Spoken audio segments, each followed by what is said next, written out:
Before the wedding, my fiancé was complaining while cuddled up with my archenemy Selena. "She's like a log in bed, not like you. You have a sweet mouth both up and down." Selena spread rumors that I was frigid, saying I was like a dead fish in bed, and disgusted my fiancé. Soon after, my family went bankrupt. My father was forced to jump off a building, and I got dumped. All of this was Selena's doing to steal my fiancé. Desperate, I knocked on a man's door. He was the influential Prince of Wall Street, and also my archenemy's most feared uncle. Later, he pinned me down with a voice laced with desire. "You're not a dead fish. You're clearly an alluring seductress, Mr. Eric." With tears in my eyes, I looked at Eric. Even the angle I used to gaze at him was meticulously planned. I knew I was beautiful and how to use my looks to get what I wanted. For that, I had to thank my mother, who climbed her way up as a mistress. Though I always pretended to be proper, I had the blood of a vixen running through my veins. Eric looked down at me, his dark eyes even colder under the dim lights. He sounded impatient, knocking on a man's hotel room door in the middle of the night. "Is this how your family raised you?" His words made my eyes well up more. I stammered, "No." The trouble with the G group made it clear that Eric was my last hope. Eric interrupted me. "What do you want?" I bit my lip and said my need quietly. "I want to borrow some money from you." He sneered. "Loans need collateral. Your family is bankrupt. What do you have for collateral?" "I'm a businessman, not a philanthropist, Miss Grace. What can you offer now?" I looked up into his abyss-like eyes, seeing myself trapped there. Gritting my teeth, I squeezed out a word. "Me." Eric was startled, as if he didn't believe his ears. "What?" I repeated slowly. "Me." Eric tilted his head slightly, as if considering. The next moment, he grabbed my wrist and yanked me into the room. The room had just one nightlight on, casting a dim glow. "Strip," Eric commanded coldly, his eyes indifferent. "All of it." I straightened my spine instinctively, my face flushing red. Seeing my hesitation, Eric clicked his tongue impatiently. "What? Never served anyone. Do I need to find someone to teach you?" Eric wasn't gentle, even bordering on rough. The ambiguous bruises all over my body proved I wasn't lying. That reckless night, I fully climbed into Eric's bed. Eric was dressing with his back to me. As I looked at his muscular build, memories of last night surged back. His godlike body had overpowered me until I could hardly breathe. I turned my gaze to the check on the bedside table, my lifeline earned with my body and dignity. But I never expected I would still be too late. I rushed to the company with the check, only to be greeted by the sight of my father jumping from the building and smashing to the ground before me. His body was a bloody mess, right in front of my eyes, with warm blood splattering on me. The doctor announced the time of death. My phone rang. It was a message from my fiancé Charles, who had disappeared for a week. "Let's break off the engagement." I stared blankly at those 5 words, remembering a month ago. That day, I wanted to surprise Charles by bringing groceries to his apartment, only to find him with my archenemy Selena. They had clearly just finished an intense session. Charles, holding the flushed Selena, complained, "She's like a log in bed, not like you. You have a sweet mouth both up and down." I felt nothing but disgust and fled in panic. The next day, Selena spread rumors that I was like a dead fish in bed, making Charles disgusted. Charles knelt to me, swearing he never said such things, and begging me to believe him. I wanted to break off the engagement, but with the company in trouble, my father asked me to endure for now. He needed the Jew family's support to get through the crisis. Unexpectedly, after my father's suicide, I received a breakup message. I saw Eric again, after the funeral ended. He looked me up and down, chuckling lightly. "You look even better in despair." Eric grabbed my chin, looking down at me.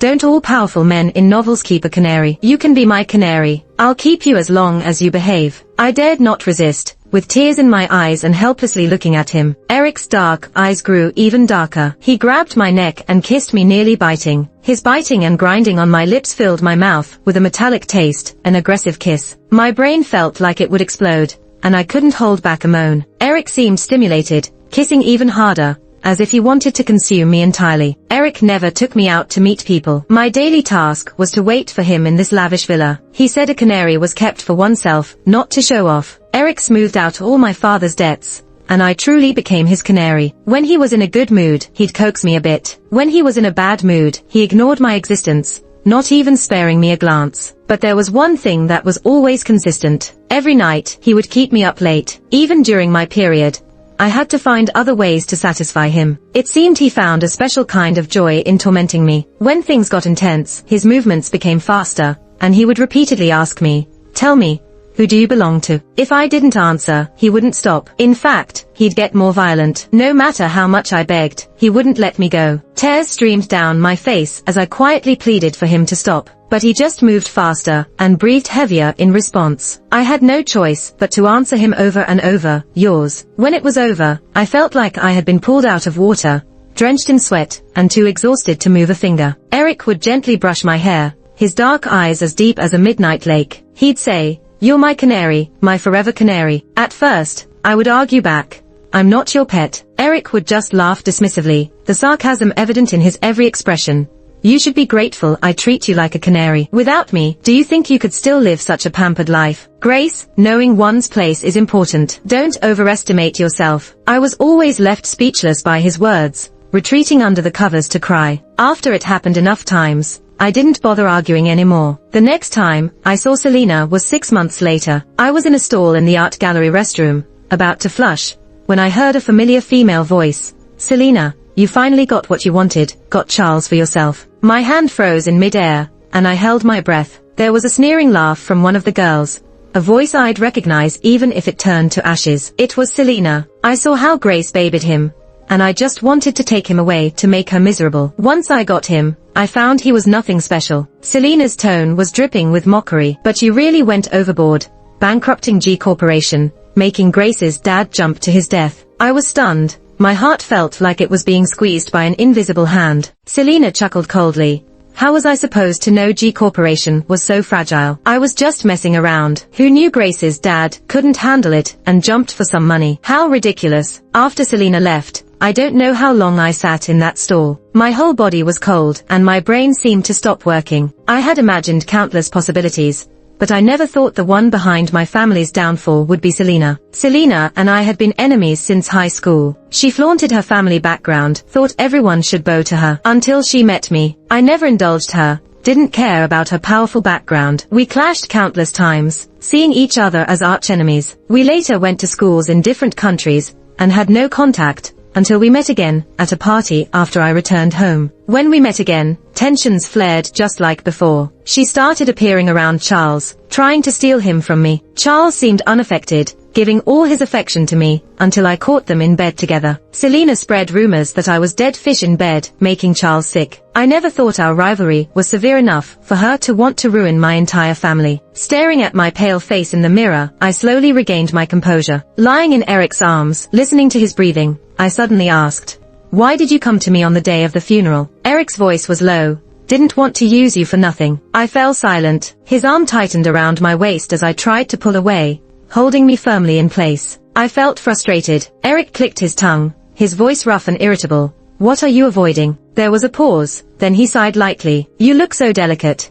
I was worried those debt collectors might harass you." My heart skipped a beat for no reason. "I don't want anyone else bullying you. My canary can only be bullied by me." Hiding in his embrace, my eyes were filled with uncontrollable anger. How could Eric not know what Selena had done? I hadn't sorted my thoughts yet, when I saw Selena again. She was hanging on to Charles, and when she saw me, a sneer appeared in her eyes. "Who's this? Isn't it Grace?" She paused. Her cold gaze dissected my expression inch by inch. "No, G Corporation is bankrupt now. You're no longer the high and mighty Miss Grace." Charles stood next to her, like an obedient puppet. I looked at him, and Charles quickly looked away, not daring to meet my eyes. I wasn't surprised.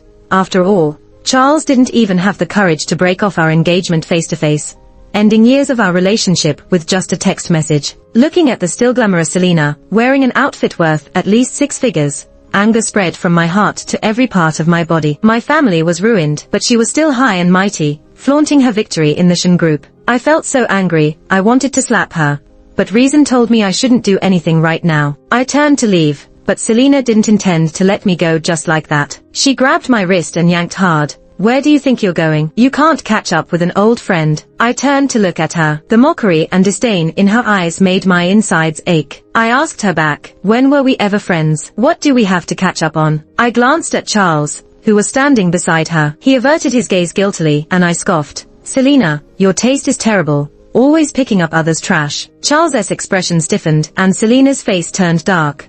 "It was you who got dumped, the real trash is you. I lowered my head and chuckled lightly. It's true, I was the one who got dumped via a text message. Selena thought my self-deprecating chuckle was mocking her, and she pushed me. What are you laughing at? Seeing me remain silent, Selena got even angrier, and raised her hand to slap me. Suddenly, a low male voice came from behind her. Stop. Selena's hand froze in mid-air. She turned her head, her voice trembling. Eric. Eric quickly walked over, and put his arm around my shoulder. Selena looked at him in surprise, and Charles was stunned, staring at Eric's hand on my shoulder. Eric frowned at her. Don't just hit people like that. What kind of behavior is that? Seeing Eric stand up for me, Selena didn't bother pretending anymore and ripped off her mask. You've really got some nerve climbing into my uncle's bed. Blood doesn't lie. You're just as cheap as your home-wrecking mom. Only good for sleeping your way up. I pursed my lips, about to retort, but Eric spoke first. Apologize. Selena looked at Eric in disbelief and then glared at me, squeezing out a reluctant apology. I'm sorry. Eric held me close as we left, pushing me into the car. In the closed space, Eric gripped my chin. See, everyone in this world will bully you except me. You can only rely on me to avoid being bullied. Cold sweat broke out on my back. I met his obsessive, crazed eyes and bit my lip. I approached Eric on my own. So whatever happens now, I deserve it. Once inside the villa, Eric threw me onto the bed and looked down at me. Did you enjoy seeing your old flame? Suppressing my fear of him, I explained. I didn't know I'd run into them. A cold scoff fell from above. Clearly, Eric wasn't buying my explanation. When he helped me settle my debts, his first requirement was that I never see Charles again. I hate when my woman can't sever ties with other men. Eric's gaze felt heavy on me. Looking at his darkened face, I felt a strange fear and instinctively stepped back. He said, "You don't love me." I froze, a cold laugh bubbling inside me. Why would he say that out of the blue? I'm kept like a pet by him. Selena ruined my life, and I'm supposed to love him. He stared at me for a long time, then chuckled lazily. Heartless little thing. He grabbed my chin, forcing my mouth open and shoving a pill inside, making me swallow it. This wasn't the first time he used drugs on me. He thought I was too shy in bed. Whenever he wanted to try something new, he'd give me an aphrodisiac. At first, I begged him, but now I'm numb. In the end, I'll just do what he wants. Eric bit a cigarette, lighting it with a sharp click of the lighter. He turned his head to ignite it. He slowly exhaled smoke, watching me suffer under the drug's effects. His eyes grew darker, like a bottomless lake. I struggled to keep my wits about me, trying not to let the drug control me, but I couldn't. He looked down at me, begged me, and I'll give in. I held onto my last bit of spirit, clamping my lips shut, refusing to make a sound. But soon, my body betrayed me under the drug's power. I just wanted to indulge, to be entangled with Eric until the world ended. It seemed like only then could I ease the constant burning desire inside me. Otherwise, I'd be consumed by it. I slowly knelt, crawling to his feet, grasping his pants humbly. I whispered through my lips, please. Eric's eyes were bottomless, his voice tinged with lust. You're not a dead fish. You're a siren that takes lives. Meeting Charles wasn't my fault, but Eric tormented me all night. Eric woke up earlier than me, standing naked by the bed, admiring his night's handiwork. His brows were full of cold disdain. He warned me, Grace, don't think you can escape from me. No matter where you run, I'll find you, break your legs, and chain you like a dog. You'll rely on me for the rest of your life. My heart sank. Forever. It's the first time I heard that word from Eric. His threats to break my legs didn't scare me as much as that word. I've always been waiting for Eric to lose interest in my body. I thought when he did, he'd let me go. But now he says forever, meaning he doesn't plan to let me go. I'm at a loss, my fingers clutching my clothes. I don't dare to look him in the eye, so I shift my gaze to the side. Eric grabs my chin, forcing me to meet his eyes. Why so silent? Is this your way of resisting, or admitting you won't run? My lips tremble. I squeeze out a promise from between my teeth. I won't run. Eric's lips curl into a satisfied smile. He lets go of me and heads to the bathroom. Watching his back, the fear on my face vanishes instantly. Of course, I won't run because Selena, who ruined my family, is still living like a princess. I want to see her in prison clothes, paying for her actions. Every day, I play Eric's canary, devotedly. My mind is constantly planning how to make Selena pay. I grew up never wanting for anything, spoiled by my dad. He never expected me to take over the company. I never received the kind of education that Eric did. In the end, I'm just a person who only knows how to spend money. Revenge on Selena. Easier said than done. When I was at a loss, I heard from a friend in our circle that a popular celebrity was close to Selena. I knew where to start. I was carrying bags from luxury stores when I bumped into Charles, who doesn't watch where they're going. After seeing it was me, Charles frowned slightly, then forced a smile. It's you. He eyed the bags in my hands and laughed dismissively. I took half a step back to create some distance. He didn't like that I stepped back and started mocking me. You've made a name for yourself. I thought after your family's downfall, you'd be in debt with no chance to rise again. But you managed to cling to someone as powerful as Eric. I looked at him calmly. Didn't you abandon me to get close to Selena? Charles laughed loudly, bluntly admitting it. Yes, we both have our ways. After I marry Selena, I bet Eric will be done with you too. When you're broke, come find me. He looked at me lecherously, up and down. Sleep with me once. I'll give you 10 grand. I'd give you more, but you're worth only that much to me. I sneered at him. You think you can marry Selena? I scoffed. You know better than anyone why she's with you. If you hadn't been my fiancé, she wouldn't have given you a second glance. She just wanted to take something precious away from me. In reality, you're nothing. I added, Selena has a new fling, and you're not aware. Charles's face darkened, his hands clenched at his sides. I knew this was the perfect moment. I slowly let my eyes drift downwards and glanced at his crotch disdainfully. I understand her. After all, you're terrible in bed. I enunciated every word, making sure he could hear. Pathetic and lousy. As soon as my words were out, Charles slapped me hard. I fell to the ground, deliberately avoiding looking at the nearby surveillance cameras. I looked pitiful, striking right where it hurts. My words hit Charles hard. Like a madman, he dragged me up from the ground. You bitch. He grabbed my chin, slapping me viciously again. His slap made my cheek burn painfully. I yelped in pain. Glaring at me, he sneered.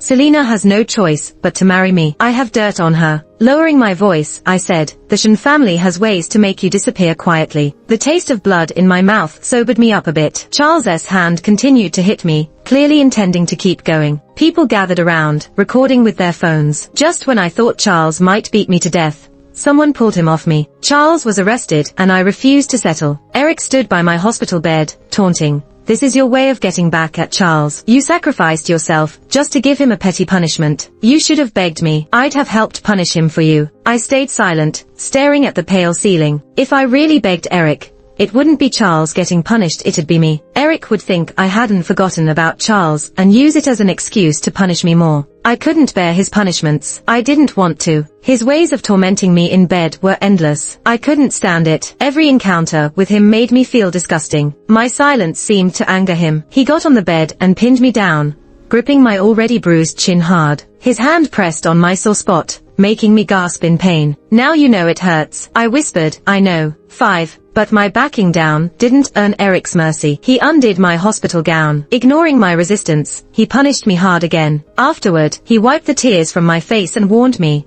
remember this lesson. Don't take risks with yourself. It breaks my heart. I sneered inside. So, his way of caring is forcefully taking me on the hospital bed, making me endure bone-deep pain. Turns out there's actually this kind of way to show care. When I refused to reconcile, Charles's family came to me. Charles's mom tried to reason with me, wanting me to sign the reconciliation agreement. I just watched them silently, saying nothing. Selena cut ties with Charles directly. She even withdrew the investment she promised him. This was the chance I was waiting for. Selena had already lost interest in Charles. The money she used to humor him could be pulled out with this excuse. The video of me being beaten had long spread online. People dug out Charles's identity and our relationship. He became the scumbag who beat up his ex-fiancé in public. Charles's company's stock plummeted, and even newly launched products faced boycotts. Before Charles's mom left, I said in a voice only the two of us could hear, give me what Charles has, and I'll reconcile. Charles's mom didn't understand what I meant and looked at me in surprise. I calmly looked back. Otherwise, Charles can wait for prison. She looked at me deeply. They couldn't afford the news of Charles going to jail now. Charles had no choice. His mom quickly brought me what he had. I signed the reconciliation agreement, and Charles was hidden away. Charles was really full of tricks. I didn't know how he got his hands on such evidence. Charles just talked big. He didn't dare expose it for real. If these were exposed, Selena wouldn't spare them. Charles himself would completely disappear from this world. So Charles handed it over so easily for reconciliation. I got what I wanted. Soon, Selena would be wearing prison stripes, paying for what she'd done. Selena pushed open the hospital room door and came in. I quickly hid the documents under the covers. She scrutinized the injuries on my face inch by inch, pulling at her mouth. "Why didn't Charles just beat you to death?" I glared at her. "Looks like my living really bothers you." She mocked me without hiding it. "You wanted to marry a man like Charles so badly. Dying at a man's hands is probably your fate. Too bad I'm Eric's woman now. I guess your family wouldn't lay hands on a woman, right?" "Of course not. My uncle is our best man. How could he lay hands on a woman?" Selena sneered, a cruel curve on her lips. "Guess who suggested I use your company to practice?" I stopped breathing, a wave of unease washing over me. She sneered coldly. "It was my uncle, Eric." I was completely stunned. I thought Eric knew about it, but didn't expect he was the mastermind. Selena examined my expression inch by inch, afraid of missing even the slightest change. She asked me, "Grace, how does it feel to sleep with your father's murderer?" "Enjoyable." Acid surged in my stomach. I bent over, vomiting violently, as if wanting to expel all my internal organs. Selena stepped back a bit in disgust. She mocked, "I thought you had some backbone. Didn't expect you to be as weak as your father." I discharged myself from the hospital and went back to the villa. I pushed open the study door, but didn't see Eric. Suppressing my anger, I waited for him. My gaze fell on the leather notebook on the table. I opened it involuntarily and started to read. It was Eric's diary, but the dates were scattered. As a busy man, Eric likely didn't have time to write daily. I flipped through a few pages, finding it a bit dull. Just when I was about to turn one final page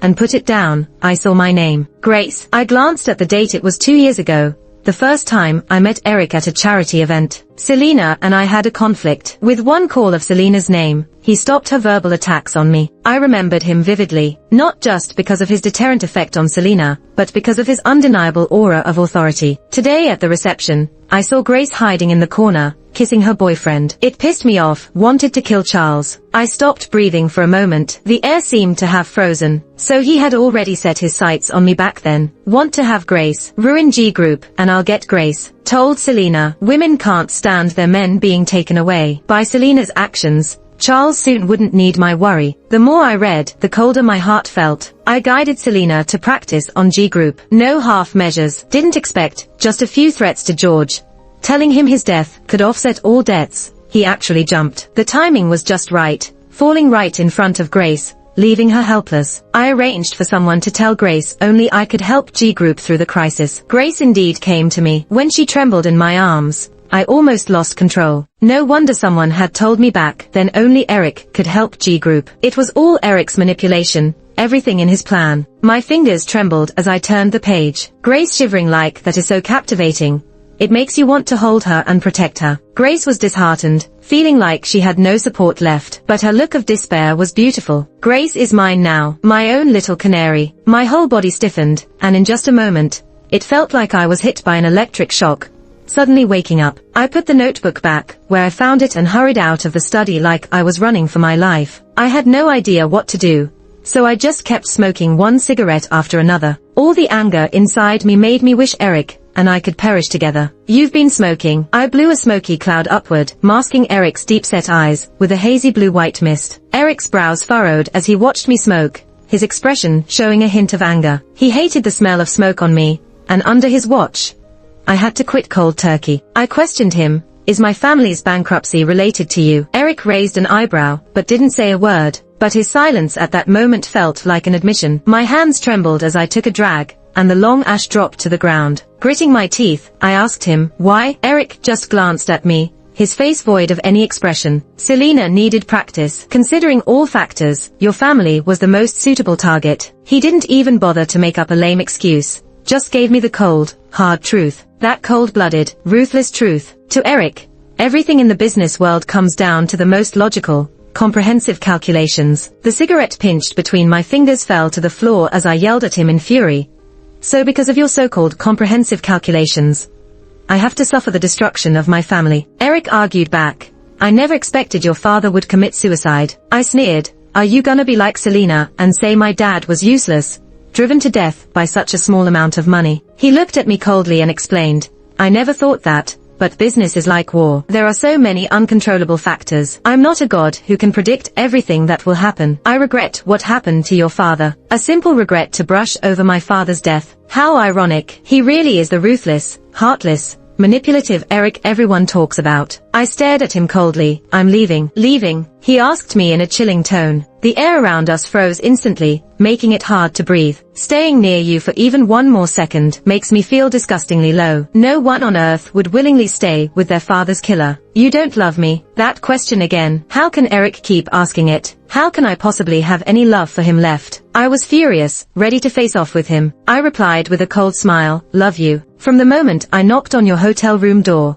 my intentions were never pure. I've only ever wanted one thing from you. Money. I emphasized that word, just so he couldn't misunderstand. Falling in love with your sugar daddy. I may be low, but not that low. Who would fall in love with their boss? I don't think anyone could be that low in this world. Eric grabbed my jaw, his grip so tight it made me gasp in pain. He warned me, don't even think about leaving me, or I will kill you. Eric kept me locked in a villa, torturing me for a month. He constantly vented his desires on me, wanting me to give up any thought of leaving him. He touched my belly, give me a child, then you'll never think of leaving me. It hit me then I was late. I'm never late. As soon as I left the hospital, I saw Eric walking towards me. Seeing Eric didn't surprise me at all. I knew he was always watching me. There were always people reporting my every move to him. He knows who I meet, where I go, and how many words I say to someone. He looked me over, as if checking if I was hurt. Not feeling well. Why'd you come to the hospital? His question just seemed laughably pretentious. By now, he should already know I went to the OBGYN. Looking at Eric, a wave of bitterness surged from deep within my heart. I'm pregnant. Saying those words drained all the strength from me. Eric was momentarily stunned. Then I saw a flash of joy in his eyes, spreading and overtaking them entirely. It was the first time I'd seen him so happy. Eric was eagerly awaiting the arrival of this child. 7. He proposed to me. Eric got down on one knee, holding a family heirloom diamond ring. Grace, marry me. I stared at the priceless ring, and the contents of Eric's diary kept replaying in my mind. Suddenly, I dropped to the ground and started throwing up uncontrollably. It felt like my insides were being torn to pieces, and all of it was coming out of my mouth. The one who destroyed my family now wants to marry me. Eric, looking worried, held me up and kept asking, what's wrong? Are you feeling sick? I grabbed his shirt with all my might, my nails hurting like they would split apart. But I couldn't care about anything else. Not until I had nothing left to throw up, and then everything went black. The doctor said I was too emotional and my body was too weak, which is why I fainted. Eric looked at me with a blank expression. Marrying me makes you this resistant. I looked at him, reached out my hand and asked, where's the ring? His eyes showed a trace of delight. He quickly took out the ring from his pocket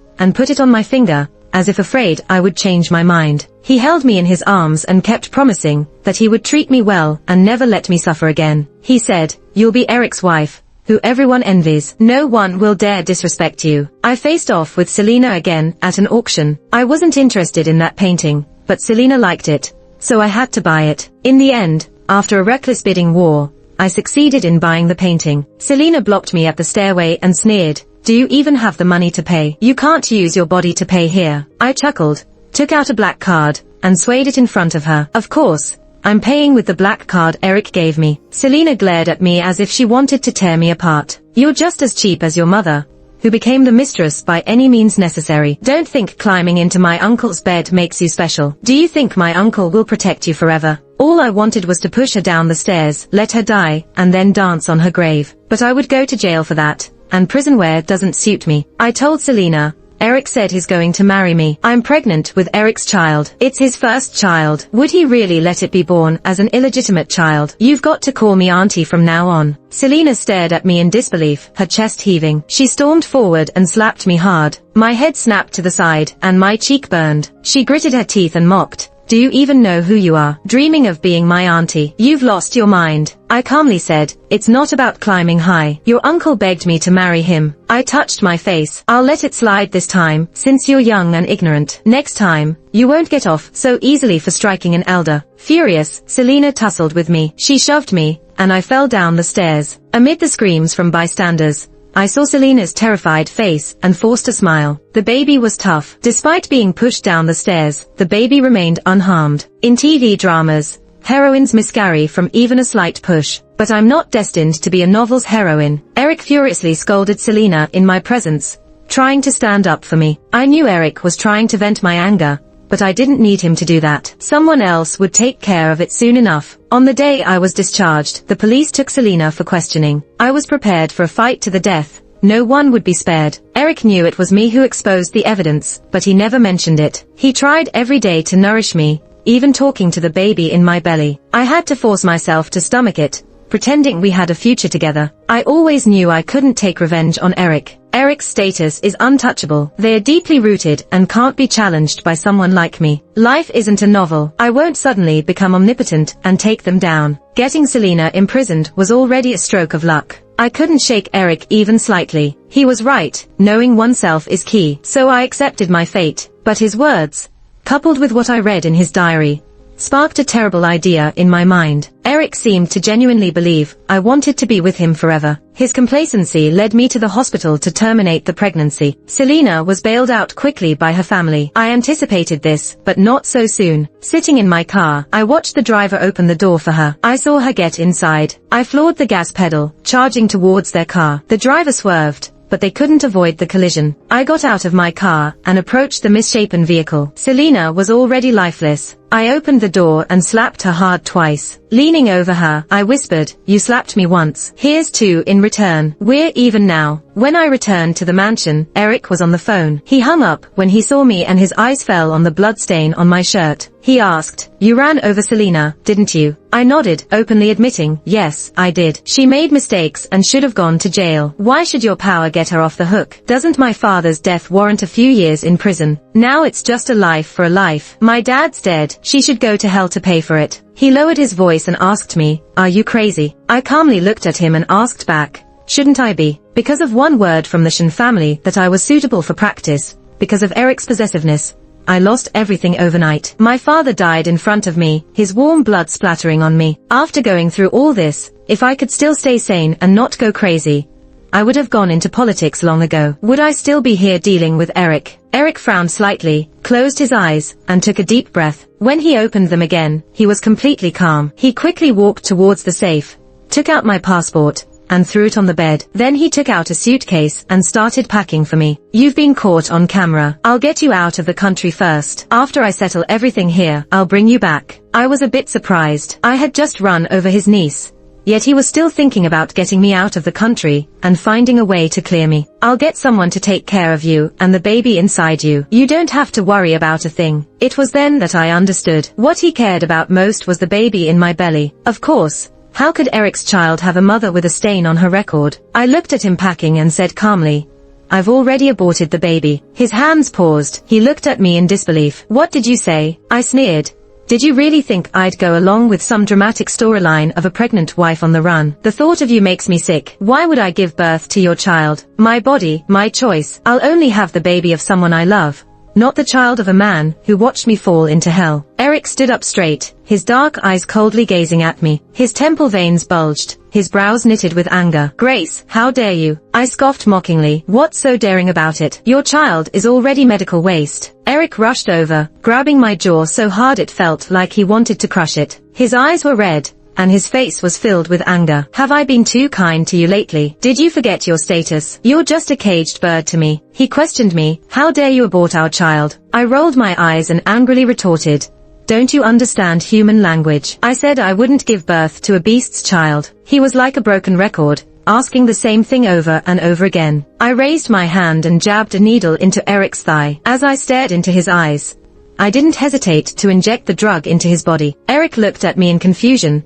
quickly coming to his senses and pushing me away. But it was already too late. I had injected the entire contents into him. "What did you inject me with?" he yelled. I smiled coldly. "Poison to send you on your way. Did you think I'd let you go? You're the one who ruined my family. I saw your diary. You wanted my family to be in ruins so that when I had nowhere else to turn, I'd come to you. That way, I'd rely on you entirely. The last person my dad saw before he jumped was you. You told him his death would wipe out all debts. It was you who pushed him to die. That's why you could show up at the funeral so conveniently. The root cause of all this tragedy is you. Only with your death can my innocent father rest in peace." Eric opened his mouth, wanting to say something, but no words came out. He clutched his chest in pain, fell to his knees, and within seconds, he collapsed, convulsed a few times, and then stopped breathing. His eyes remained open, staring blankly at the ceiling. I bent down to feel for a pulse on his neck, but felt nothing. Eric was dead. I didn't want to face the law. I didn't want to be judged. I glanced at the passport on the bed, thinking that even if I escaped abroad, his family would find me. After all, I had killed 2 promising heirs. Since I couldn't escape, I decided not to run. From the moment I decided to do this, I never thought about continuing to live. So, I chose to end my life. Before leaving, I checked Eric's pulse again to make sure he was completely gone. Then, I took my dad's ashes and drove to the seaside. I scattered his ashes into the sea. I felt somewhat relieved that my mom had passed away when I was in middle school. If Eric had used her to threaten me, I would have certainly caved. My mom was labeled a mistress who came into power. Pregnant, she confronted my dad's first wife. At that time, she only wanted money and never intended to rise in status. She didn't realize my dad's first wife was waiting for him to mess up so she could elope with her first love. It was a business marriage. Before marrying, they agreed to do their own thing without interfering. They had already reaped the benefits they wanted during the marriage. The first wife couldn't wait to divorce my dad, but everyone outside thought my mom was the mistress who got pregnant and chased off the original wife. No one believed any explanation from either the first wife or my dad. People believe what they want, regardless of the truth. Taunted behind her back, my mom got cancer when I was in middle school and soon passed away. The first wife even attended the funeral, and people praised her generosity while cursing my mom as a mistress. Growing up, I was often insulted because of my mom's reputation as a mistress. They said the apple doesn't fall far from the tree. After scattering the ashes, I took off my shoes and slowly walked into the freezing sea. The water engulfed my body, filling my nose with its salty bitterness. But I didn't struggle at all. I could finally go see my mom and dad.